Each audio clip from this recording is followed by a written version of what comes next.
suis bien. C'est lors d'un de mes stages à la direction de la propreté, je me suis rendu compte qu'il n'y avait aucune valorisation pour les pneus usagés présents dans ce centre-là. Alors je me suis dit pourquoi ne pas valoriser ces pneus usagés-là. On se déplace actuellement pour aller chercher nos pneus au niveau des garagistes, des vulgarisateurs.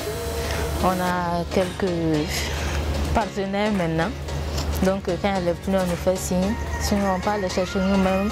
On cherche un taxi moto, on part à la collecte. Ça c'est une chaise tout en pneu. C'est sa table qui est là. On essaie de faire ressortir des couleurs pour que ce soit vraiment uniforme. Ça c'est un autre modèle de table à manger. Qu'un ménage, qu'une dame veut pour sa salle à manger. Donc il y a ces poufs et tout qu'on doit faire pour poser tout autour. Ça c'est un modèle pour un salon de coiffure qu'on est en train de confectionner, c'est pas encore fini. Donc j'ai ça. Facilement on s'assure et puis c'est bien quoi. Donc il y a ce genre de pots de fleurs là.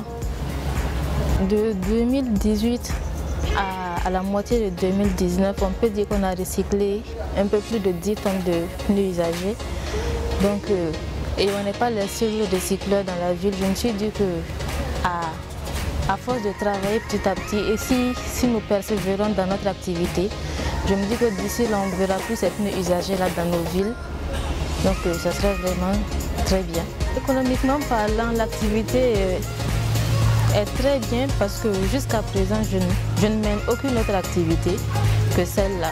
Donc je suis obligée de me donner à fond. Et quand on se donne à fond et quand on fait plus de pubs, on ne peut que réussir quand il suffit de persévérer, sinon toute activité est rémunératrice. Nos clients, ce sont les ménages, c'est surtout les femmes. Quand on veut dire des individus, c'est surtout les femmes même qui commandent plus.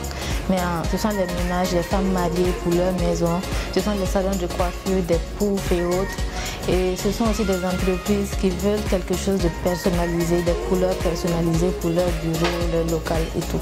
J'ai fait le choix de payer ce pouf-là parce que d'abord, j'ai trouvé que vraiment c'était de l'art.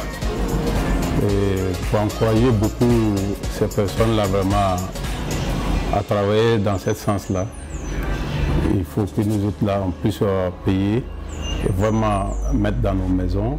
C'est très joli et puis ça permet à ne pas jeter ces pneus dans les lieux vraiment dégradables.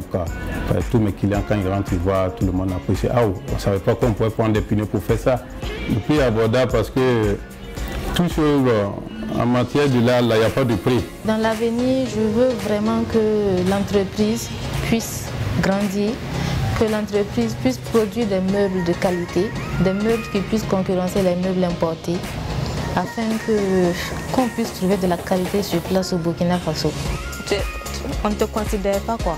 Donc je peux dire, il faut faire quelque chose. En chacun de nous, je sais que chacun de nous est passionné par quelque chose. Donc il faut commencer par le faire, même si on n'a rien. On n'est pas obligé de commencer par une forte somme ou par un gros job.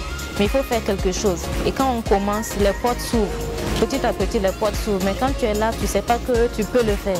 Mais dès que tu commences à prendre le chemin, les portes commencent à s'ouvrir pour que tu t'épanouisses, pour que tu réussisses.